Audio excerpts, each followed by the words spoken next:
तो नमस्कार बच्चों। तो कैसे हैं आप सभी। फाइनली 6 सालों के बाद रेलवे में ग्रुप डी की भर्ती आपको देखने को मिली है। पद थोड़ा कम है, 32,043 के आसपास। यानी कि आशा यही थी कि कहीं ना कहीं ये पदों की संख्या हमें लाख में या तो लाख के अप्रोक्स देखने को मिली थी, लेकिन रेलवे ने इनको सिर्फ 32,000 रखा है। अब आगे ये पद बढ़ेगा या फिर नहीं बढ़ेगा, इसके बारे में मैं अभी रेलवे ने कोई भी ऑफिशियल नोटिफिकेशन या तो आप बोल सकते हैं कि कंफर्मेशन नहीं दिया है, इन्फॉर्मेशन नहीं दिया है। लेकिन हमें यह मान कर चलना पड़ेगा कि 32,043 पदों में यानी कि मुझे अपना पूरा दम लगा दें और इस बार 2025 की भर्ती में सफलता हासिल करनी। और मुझे भी पता है कि आप सभी यह बात चाहते हो कि किसी तरह से या तो किसी तरीके से रेलवे के अंदर इंटर कर ले जाऊं, ताकि अगर मैं अंदर इंटर कर लें तो अंदर होने वाली डिपार्टमेंट परीक्षाएं या फिर अन्य परीक्षाओं के रेलवे में और अच्छी नौकरी अपने आप को पा सकता हूं। लेकिन बच्चों, इसके लिए मेहनत करने की आवश्यकता बहुत इम्पोर्टेंट, और आप उस सभी के लिए पूरी तरीके से तत्पर रहिएगा। 2019 की परीक्षा जो रेलवे ग्रुप डी की अंतिम परीक्षा हुई थी, उसके बाद अब 25 में भर्ती आई।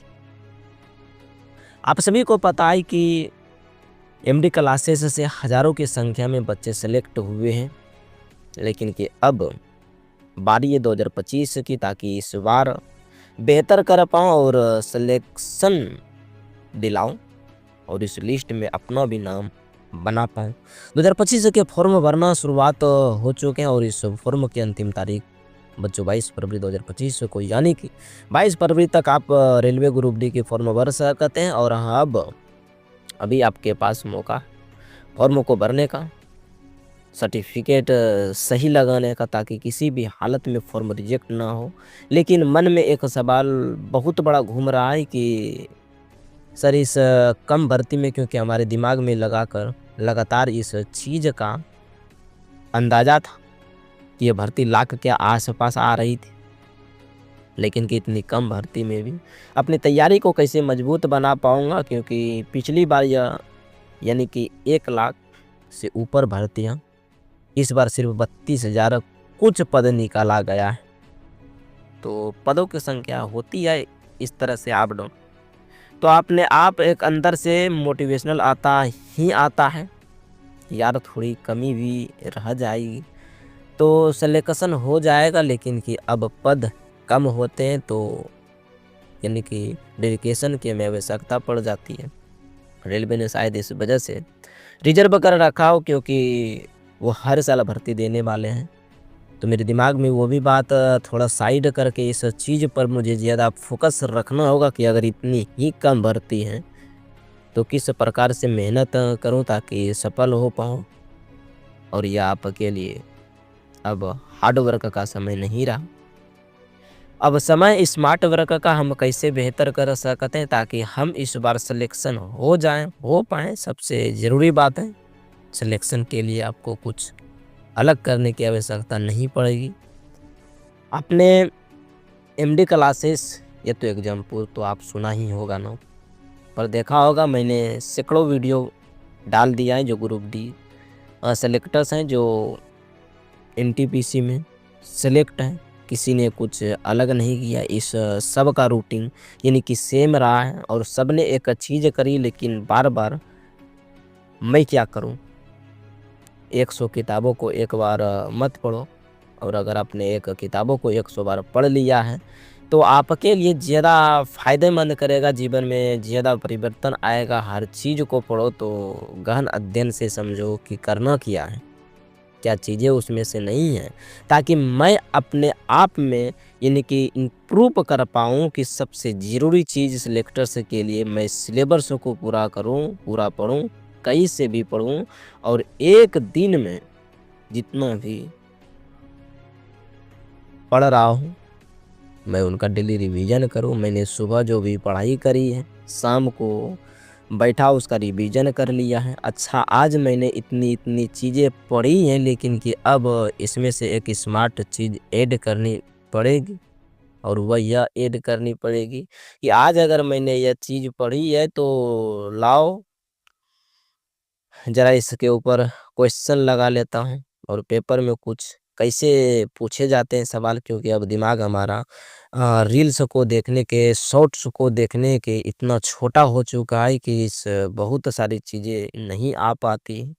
और साथ ही साथ एक सच्चाई यह भी है कि मुझे आज मैंने कितनी चीज़ें पढ़ी हैं, आपको रिवाइज़ कर लूँ ज़रा स्मार्ट तरीके से।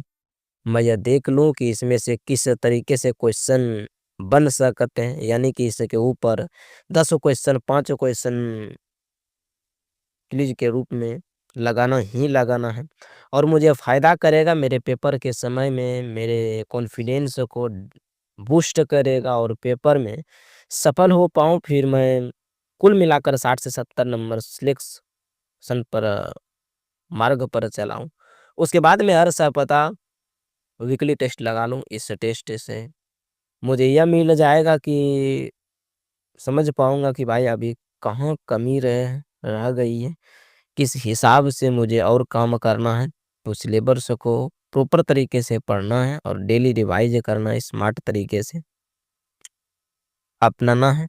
पेपर में सफल हो जाना है। अब एडमी क्लासेस आपकी इसमें से कैसे सहायता कर सकता है, क्योंकि हज़ारों की संख्या में बच्चा हर बार सिलेक्ट होता है, और आप सभी को पता है कि एडमी क्लासेस यानी कि आरसीसी ग्रुप डी यानी कि एनटीपीसी ग्रुप डी के लिए 2025 में उड़ान बैच लेकर आया था, लेकिन इस बैच में अपने खूब प्यार दिखाया, और अब यह बैच आप सभी की सफलता के लिए बेहतर है, शानदार राजनीति के साथ चलने वाला है, और हम इस बैच में एक टाइम टेबल में से सारी क्लासेस को चला रहे हैं, और हर क्लास आपको लाइव देखने को मिलती है और रिकॉर्डेड भी देखने को मिलती है, और उसमें से उतनी क्लासेस रखी है जितने कि आपके पास सिलेबस भी समय पर समाप्त हो जाएगा, और आपको बहुत परेशानी भी नहीं आएगा। सबसे ज़्यादा बच्चा यानी कि इस उड़ान बैच से जुड़ चुके हैं। जब हम पेपर से ढेर या 2 महीने पहले सिलेबस को ख़त्म कर देते हैं, तो अंतिम के 2-3 महीने यानी प्रैक्टिस कर पाएँगे। जब कम बचता है, जब कम टाइम बचता है, तो आपको सफल तक लेकर जाता हूँ, और वही आपके लिए अंतिम निर्णय साबित होता है। तो इसका सिलेक्शन होगा या नहीं होगा, इतनी जितनी क्लासेस हो जाती हैं, वो आपको एज एज रिकॉर्डेड फॉर्मेट में भी इस तरीके से देखने को मिल जाती हैं। और यह क्लासेस हो गई है, तो इसकी रिकॉर्डेड को कभी भी ढील एग्ज़ाम कितनी भी बार देख सकते हो आप, देखना अवश्य रहेगा। और मैं आप लोगों से क्या ही कहना चाहूँगा। धन्यवाद।